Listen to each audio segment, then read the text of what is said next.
Hello guys, 8 फरवरी 2023 मनसुंदर के full episode को आज हम एक्सप्लेन करेंगे, तो वीडियो पर बने रहें। इससे पहले अगर आपने हमारे चैनल ममता जहांगीर ऑफिशियल को सब्सक्राइब नहीं किया है तो जल्दी से सब्सक्राइब कर दीजिए और दबा दीजिए बेल आइकन। एपिसोड की शुरुआत में बताया जा रहा है कि निहार रुचिता से बार बार पूछ रहा है कि उसका पति कौन है, कहाँ है, कैसा है, क्या नाम है, उस बारे में पूरी तहकीकात कर रहा है। एक्चुअली निहार को शक है कि रुचिता ने शादी नहीं की। निहार रुचिता से कहता है कि क्यों एक झूठ छुपाने के चक्कर में 1000 झूठ बोल रही हो रुचिता, सच क्या है, साफ साफ बताओ ना। रुचिता कहती है मैं कुछ नहीं छिपा रही हूँ निहार जी, और आपको मेरे पति और मेरे परिवार से क्या लेना देना। आप पिंकू पर और अपनी फैमिली पर ध्यान दीजिए। निहार गुस्से में दुपट्टा हटा देता है और कहता है यू आर राइट, क्यों ना दूं मैं ध्यान, तुमने तो अपनी दूसरी फैमिली बना ली, आगे बढ़ने में जरा सा भी वक्त नहीं लगाया तुमने। रुचिता कहती है और मैं क्या करती निहार जी, आपने मेरे पास कोई रास्ता छोड़ा था क्या? आपकी वजह से मुझे मेरा घर छोड़कर जाना पड़ा। सुनकर निहार चौंक जाता है और रुचिता से कहता है कि मैंने तुम्हारे साथ कोई रास्ता नहीं छोड़ा, मैंने तुम्हारे पास कोई रास्ता नहीं छोड़ा। इतने में दिशा फव्वारे ऑन कर देती है और निहार और रुचिता पर पानी उछलने लगता है। एक्चुअली दिशा निहार और रुचिता की बात करना बंद करना चाहती है ताकि भांडा फूट ना जाए। फिर दिशा और चाल चलते हुए बच्चों की फुटबॉल ले लेती है जो बच्चे खेल रहे हैं और कहती है मैं भी आप लोगों के साथ खेलूंगी इस फुटबॉल से। फिर ऐसा करते करते दिशा बॉल को डाइनिंग टेबल के पास फेंक देती है और कहती है कि आप लोगों के साथ खेलना मेरे बस की बात नहीं, आप लोग यहीं रुको, मैं भी बॉल लेकर आती हूँ। फिर दिशा उस बॉल के ऊपर मिर्ची डाल देती है खूब सारी। दिशा सोचती है कि इससे पहले कि रुचिता की शादी नहीं हुई है ये सच निहार के सामने ना आए,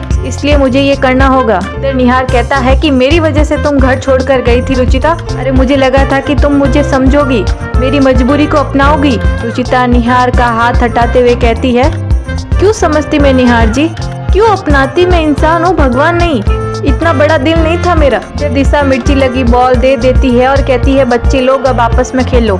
इधर निहार रुचिता से कहता है कि मुझे सिर्फ तुम्हारे पति के बारे में जानना है, जानता हूँ कि तुम मूव ऑन कर चुकी हो, अपनी लाइफ में आगे बढ़ चुकी हो, मुझे बस ये जानना है कि तुम्हारे और तुम्हारे पति के बीच कोई इश्यूज तो नहीं है, ये चौहान मित्तल ये व्हाटएवर, ऐसे मिस्टर इंडिया बना हुआ क्यों घूम रहा है तुम्हारा पति, दिखाई क्यों नहीं देता है, कहाँ है वो।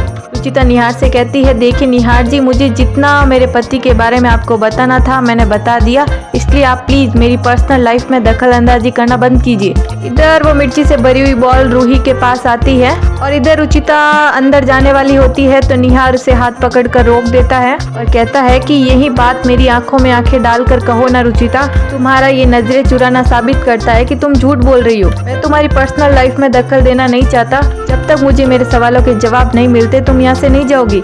रुचिता कहती है आपको सच जानना है ना, मैं बताती हूँ आपको सच। इधर रूही बॉल फेंक रही होती है और पूरी मिर्ची ही मिर्ची हो जाती है उसके मुंह पर। इधर रुचिता निहार को सच बताने वाली होती है कि सच ये है कि मेरी, इतने में जूही के चिल्लाने की आवाज आती है तो रुचिता दौड़ने लगती है जूही के पास। कुछ ही पलों के अंतराल से सच फिर से दब गया, राज ही बनकर रह गया। दिशा की सोची समझी साजिश है ये सच दिशा किसी के सामने आने नहीं देगी। इधर जूही की आंखों में मिर्ची लग जाती है और वो जोर जोर से रोने लगती है। निहार और रुचिता आते हैं जूही के पास और जूही रोती है कि मम्मी बहुत जलन हो रही है। रुचिता कहती है क्या हुआ बेटा? जूही जोर जोर से रोने लगती है, बेचारी की आंखें जल रही है। दिशा इस हद तक गिर गई कि बेचारी छोटी बच्ची को भी नहीं छोड़ा।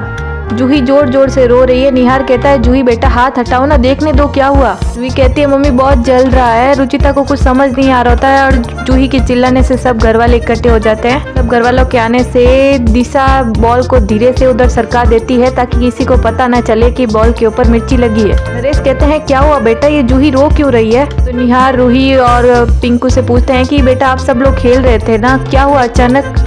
रूही कहती है पता नहीं अंकल, हम तो सिर्फ बॉल से खेल रहे थे।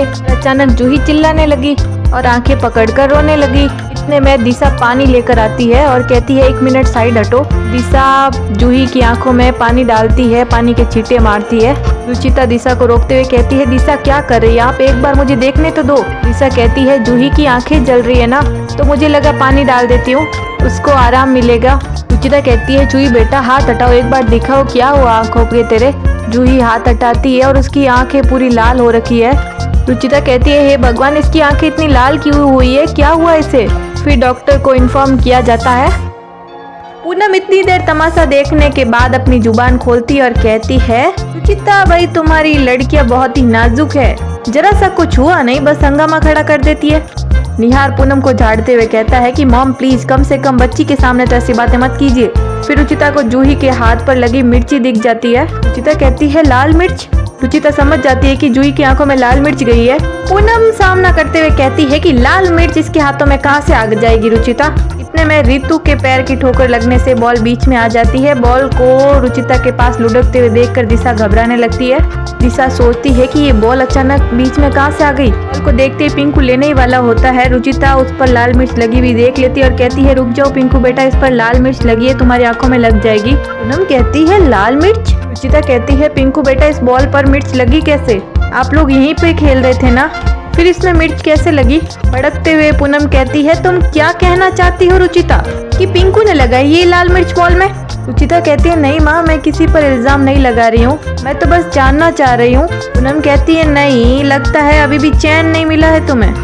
एक बार तुम्हारी इन चूहियों के चक्कर में मेरा पोता घर से भाग चुका है, अब भी तुम इल्जाम लगाने से बाज नहीं आ रही हो। भाई मेरे पिंकू ने दोस्ती का हाथ क्या बढ़ा लिया, तुम तो फिर से उसके हाथ काटने लग गई। रुचिता कहती है नहीं माँ, मैं इल्जाम नहीं लगा रही हूँ, मैं बस ये जानना चाह रही थी कि बॉल पे अचानक मिर्ची कैसे लगी। पूनम बात का बतंगड़ बनाते हुए कहती है कि तुम और तुम्हारी बेटियाँ अचानक हमारे घर में आए तो हमने तुमसे कुछ पूछा क्या? वैसे एक बात कहूँ रुचिता, तुम्हारी इन बेटियों की किस्मत बिल्कुल तुम्हारी जैसी है, गलत समय पर गलत जगह और गलत काम में फंस जाने की आदत। रुचिता कहती है माँ प्लीज आपको मुझे जो कहना है कह दीजिए, लेकिन मेरी बेटियों के किस्मत के बारे में कुछ मत कहिए। पूनम कहती है हाँ थोड़ा मजबूत बनाओ ना इन्हें, छुई मुई बना रखी एकदम, तुम तो बहुत मजबूत हो, बच्चों की परवरिश तुमने सही से की नहीं, जरा जरा सी बात पर मम्मी आ मम्मी ये करती रहती है बस। रुचिता की दादी से रहा नहीं जाता है और कहती है कि पूनम जी आप जिन हालातों के बारे में नहीं जानती उन हालातों के बारे में कुछ ना ही कहे तो बेहतर होगा। आप नहीं जानती मेरी रुचि ने कितनी मजबूती से अकेले ही बच्चों की परवरिश की है। यह सुनकर निहार का शक और बढ़ जाता है और वो रुचिता के सामने देखने लगता है। रुचिता सोचती है कि निहार जी का शक और ना बढ़े तो रुचिता कहती है दादी के कहने का मतलब है कि मेरे हस्बैंड काम के सिलसिले में बाहर ही रहते थे तो मैंने अकेले ही पाला है रूही जूही को। पूनम कहती ओ तभी मैं कहूँ पिता के होते हुए पिता का साथ ना मिले तभी बच्चियाँ ऐसी बनती है छुई मुई की तरह। रुचिता कहती है इनकी माँ इनके साथ थी है और रहेगी। और रही जूही के रोने की बात तो मिर्ची लगने से बच्चे क्या बड़े बड़ों की जान निकल जाती है, आप उसके लिए इसकी परवरिश पर सवाल नहीं उठा सकती। नरेश कहते हैं ये समझ नहीं आ रहा है कि बॉल पर लाल मिर्च आई कहाँ से, ये तो यहीं खेल रहे थे बच्चे तो फिर मिर्च कैसे लगी? पिंकू कहता है दादू हम तो यहीं खेल रहे थे। दिशा अपने आप को बचाते हुए कहती है मैंने ना बॉल को डाइनिंग एरिया की तरफ जाते हुए देखा था, शायद वहीं कुछ गिर गया होगा। रुचिता देखने के लिए जाने वाली होती है। पूनम कहती है एक मिनट जासूस महारानी ये लेकर जाओ, तुम्हारा ये चश्मा भले ही धोखा दे दे लेकिन ये मैग्नीफाई ग्लास कभी धोखा नहीं देते, इससे सब कुछ साफ साफ दिखता है, ले जाओ इसे और कर लो जासूसी। इतने में जूही रोने लगती है तो रुचिता जूही के पास चली जाती है। इधर रूही खाटू जी से प्रार्थना कर रही होती है कि खाटू जी जूही की आंखों को ठीक कर दो, उसकी आईज बहुत ब्यूटीफुल है, उसको मेरी तरह चश्मा मत देना। इतने में खाटू जी के ऊपर चढ़ा हुआ फूल कलश में जाकर गिर जाता है। ये सब रूही देखती है। रूही वो लोटा ले लेती है कलश वाला। इधर निहार और रुचिता जूही का ख्याल रख रहे होते हैं, उसकी जलन अभी तक मिटी नहीं है, वो दोनों फूंक मार रहे होते हैं। इतने में रूही आ जाती है, कहती है मम्मी देखो खाटू जी ने हमें प्रसाद दिया है। रुचिता रूही से कलश लेती है और कहती है निहार से कि ठंडा दूध आंखों के लिए अच्छा होता है। निहार कहता है ऐसा कुछ तो कहा नहीं डॉक्टर ने। रुचिता कहती है आप एक बार डॉक्टर से पूछ लीजिए, तब तक मैं ये लगा देती हूँ। डॉक्टर से पूछता है और कहता है कि डॉक्टर ने बोला है कि लगा लो।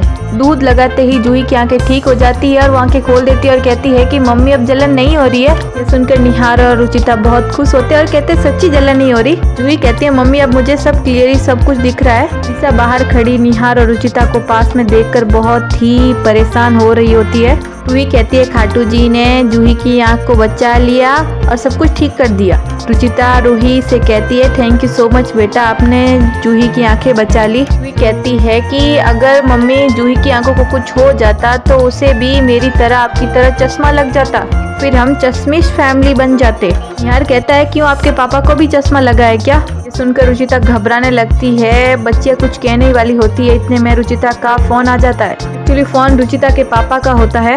रुचिता सोच लेती है कि निहार जी का शक दूर करने का बस अब ये एक ही तरीका है। रुचिता फोन पर बात करती है अपने पापा से, लेकिन निहार को ऐसी फीलिंग दिलाती है कि वो अपने पति से बात कर रही है। रुचिता कहती है कि आप यहाँ पर नहीं थे तो हम लोग बहुत डर गए थे, हमारी तो जान ही निकल गई थी। आप रहते तो हम सबको थोड़ी हिम्मत मिलती। निहार का पूरा ध्यान रुचिता की बात पर होता है और उससे भी ज्यादा होता है दिशा का। फिर रुचिता बात पूरी कर लेती है और कहती है कि आप अपना ख्याल रखिएगा। ठीक है। फोन रखने के बाद निहार कहता है कि किसका फोन था? तो रुचिता रूही जुई से कहती है कि रूही जुई आपके पापा का फोन था। एक्चुअली रूही जुई रुचिता के पापा को यानी अपने नानू को पापा ही कहती है। यह सुनकर निहार टूट सा जाता है, लेकिन दिशा को लगता है बहुत ही बड़ा झटका। रूही कहती है पापा का फोन था तो बात क्यों नहीं करवाई मम्मी आपने? दिशा कहती है रात में करवाऊंगी ना। निहार अंदर ही अंदर बहुत दुखी होता है और जाने लगता है और कहता है कि मैं डॉक्टर को मना करता हूँ कि जूही की आंखें बिल्कुल ठीक हो गई। इधर दिशा बाहर खड़ी परेशान हो रही है कि अगर रुचिता की शादी नहीं हुई तो वो किससे बात कर रही है और रूही जूही को पापा बता रही है। निहार के जाने के बाद जूही कहती है कि मम्मी आप ही बोलती हो कि वो हमारे पापा नहीं है, नानू हैं, तो आज तो आपने अपने मुंह से ही खुद ही पापा बोल दिया। दिशा समझ जाती है और कहती है ओह ये अपने नानू को पापा बोलती है। भगवान करे निहार को ये कभी पता ना चले। इधर निहार रुचिता के पति के बारे में सोच रहा होता है। रुचिता ने अभी अभी कहा है कि रूही जूही को कि आपके पापा का फोन था, और थोड़ी देर पहले जब जूही की आंखों में मिर्ची लगी थी तब पूनम ने ताने मारे थे। तब रुचिता की दादी ने कहा था कि आपको नहीं पता कि मेरी रुचिता ने अकेले ही दोनों बच्चों को पाला है। इधर रूही जूही रुचिता का फोन लेकर आती है और दोनों झगड़ा करती है। वो कहती है मुझे दे और ये कहती है मुझे दे। निहार कहता है अरे बच्चों आप लड़ाई क्यों कर रहे हो, आप कोई ऐसी गेम खेल लो ना जो दोनों मिलकर खेल सकते हो। रूही जूही कहती है हाँ हम सांप सीढ़ी खेलेंगे, और टेबल पर मोबाइल रख के चली जाती है और कहती है कि ये मम्मी को दे देना अंकल। रुचिता के फोन को देखकर निहार के मन में सवाल उठता है कि क्यों ना एक बार रुचिता का फोन चेक कर लूं। एक बार देख ही लेता हूं और चेक कर लेता हूं कि वाकई हस्बैंड का फोन था, और अगर था तो उसका नाम क्या था। दिशा उधर से ही गुजर रही होती है। यह सब सुनकर दिशा चौंक जाती है। दिशा घबरा जाती है कि अगर निहार ने रुचिता की कॉल लिस्ट चेक कर ली तो उसे पता चल जाएगा कि उसके पति का नहीं बल्कि उसके पापा का फोन था। कैसे रोकूं इन्हें? निहार फोन लेने ही वाला होता है, इतने में दिशा गिरने का नाटक करती है। निहार दौड़ा चला दिशा के पास जाता है और कहता है दिशा तुम ठीक हो ना? दिशा कहती है वो मेरा पैर मुड़ गया, निहार प्लीज बाम ले आओ ना। निहार कहता है ठीक है मेरा हाथ पकड़ो उठो। तो दिशा कहती है नहीं आप बाम ले आइए, मैं खुद से उठ जाऊंगी। निहार के जाते ही दिशा आती है रुचिता के फोन के पास, दौड़ी भागी। दिशा कहती है मैं रुचिता का फोन उसे दे आती हूँ। फिर दिशा रुक जाती है और कहती है नहीं रुचिता को फोन देने से निहार का शक दूर नहीं होगा। एक काम करती हूँ रुचिता के फोन में उसके हस्बैंड के नाम से कोई और नंबर सेव कर देती हूँ। फिर दिशा रुचिता के ही नंबर उसके हस्बैंड के नाम से सेव कर देती है। दिशा कहती है अब पक्का निहार को यकीन हो जाएगा। दिशा फोन भी लगाती है, फोन बिजी बताता है। जिसके नंबर होंगे उसी पर कॉल लगाएंगे तो फोन तो बिजी बताएगा। दिशा कहती है अब अगर निहार फोन भी करेगा तो बिजी बताएगा। में निहार आ जाता है। दिशा बैठ जाती है सोफे पर और चोट लगने का नाटक करती है। फिर निहार दिशा को झंडू बाम देता है। दिशा धीरे धीरे होकर वहां से चली जाती है। निहार फिर से रुचिता की फोन की तरफ हाथ बढ़ाता है, लेकिन फिर रुक जाता है और सोचता है कि क्या रुचिता का फोन चेक करना सही होगा। फिर निहार कहता है ज्यादा कुछ थोड़ी ना देखूंगा, बस यही देखूंगा कि उसके हस्बैंड का फोन था कि नहीं, इसमें कुछ गलत थोड़ी ना है। निहार फोन चेक करता है और उसमें हस्बैंड नाम से ही होते हैं नंबर से। निहार टूट सा जाता है। फिर निहार हिम्मत करके कॉल लगाता है, लेकिन वह बिजी आता है नंबर। निहार फोन टेबल पर रख देता है और दुखी होकर जाने लगता है। इतने में सामने होती है रुचिता। निहार कहता है तुम्हारा फोन ये पड़ा है, रूही जूही छोड़कर चली गई थी। दिशा खंबे के पीछे छुपकर ये सब कुछ देख रही है। एक्चुअली रुचिता के आने के बाद दिशा ने सब काम धाम छोड़ दी है, बस वो नजर रखती है निहार और रुचिता पर और गलतफहमियां पैदा करती है।